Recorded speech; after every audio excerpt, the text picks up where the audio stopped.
क्यों मनाई जाती है नागपंचमी, जानिए इसके पीछे जुड़ी हुई पौराणिक कथाएं। जी हाँ दोस्तों, श्रावण मास के शुक्ल पक्ष की पंचमी तिथि को नागों की पूजा के संदर्भ में एक कथा है जिसमें नागों की पूजा के कारण का उल्लेख दिया गया है। हिंदू पंचांग के अनुसार हर वर्ष श्रावण माह के शुक्ल पक्ष की पंचमी तिथि को नागों की पूजा की जाती है और एक त्योहार मनाया जाता है, इसे नाग पंचमी कहते हैं। नाग पंचमी हर हिंदू शास्त्रों में वर्णित सभी तरह के नागों और विशेषकर भगवान शिव के गले में सुशोभित नाग देवता की विशेष रूप से पूजा की जाती है। श्रावण मास के शुक्ल पक्ष की पंचमी तिथि को नागों की पूजा के संदर्भ में एक कथा है जिसमें नागों की पूजा के कारण का उल्लेख मिलता है। वेद और पुराणों में नागों का उद्गम महर्षि कश्यप और उनकी पत्नी कद्रू से माना जाता है। नागों का मूल स्थान नागलोक है। भविष्य पुराण की कथा के अनुसार एक बार देवताओं और असुरों ने समुद्र मंथन से 14 रत्नों में उज्जयिश्रवा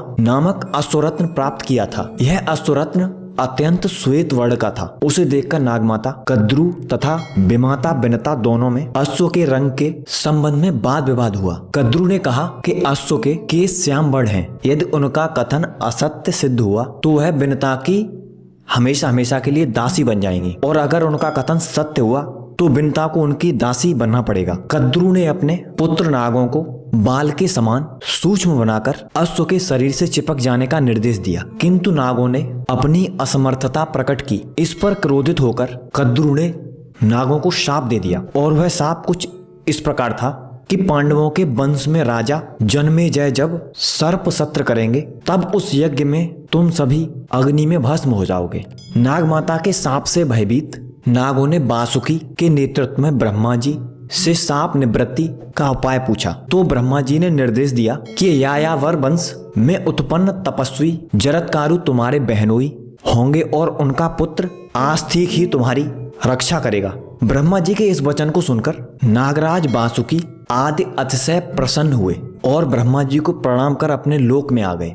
द्वापर युग में अर्जुन के पौत्र और राजा परीक्षित के पुत्र जन्मेजय ने सांपों से बदला लेने और नाग वंश के विनाश के लिए एक नाग यज्ञ किया, क्योंकि उनके पिता राजा परीक्षित की मृत्यु तक्षक नाम के सर्प के काटने से हुई थी। नागों की रक्षा के लिए इस यज्ञ को ऋषि जरत्कारु के पुत्र आस्तिक मुनि ने रोका था। ब्रह्मा जी ने पंचमी तिथि को नागों को यह वरदान दिया था। इसी तिथि पर आस्तिक मुनि ने नागों का परिरक्षण किया था और इनके जलते हुए शरीर पर दूध की धारा डालकर इनको शीतलता प्रदान की थी। उसी समय नागों ने आस्तिक मुनि से कहा कि पंचमी को जो भी मेरी पूजा करेगा उसे कभी भी नागदंश का भय नहीं रहेगा। तभी से पंचमी तिथि के दिन नागों की पूजा की जाने लगी। मान्यता यह है कि यहीं से नाग पंचमी पर्व मनाने की परंपरा प्रचलित हो गई।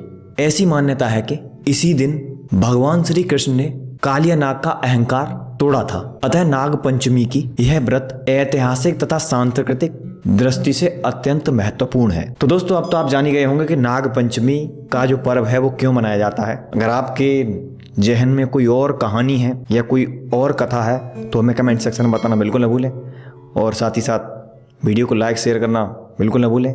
मिलते हैं किसी अगले इंटरेस्टिंग फैक्ट के साथ। तब तक के लिए अपना बहुत सारा ख्याल रखें। धन्यवाद। जय हिंद। वंदे मातरम।